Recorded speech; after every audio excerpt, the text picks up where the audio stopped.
हर गुनाह में आप मेरी शरीक रही हैं, इसलिए आप मेरे किए हुए गुनाहों की जिम्मेदार हैं।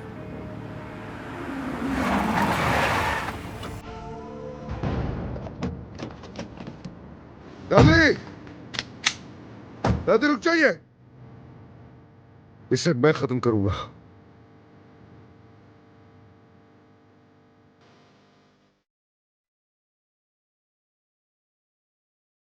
अदनान, अदनान, खुदा के लिए रुक जाओ।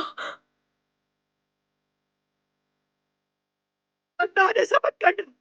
अदनान, तुम बहुत जवान हो, अपनी जिंदगी खराब मत करो इस आदमी के लिए। देखिए दादी, जब तक ये आदमी जिंदा रहेगा कोई भी महफूज नहीं रहेगा।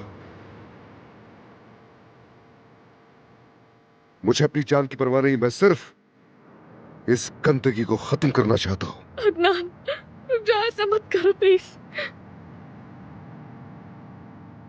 अदनान, मत करो।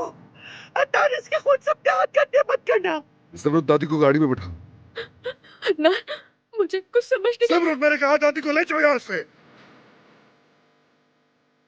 गोली मार दो मुझे, चलो खत्म कर दो ये किस्सा।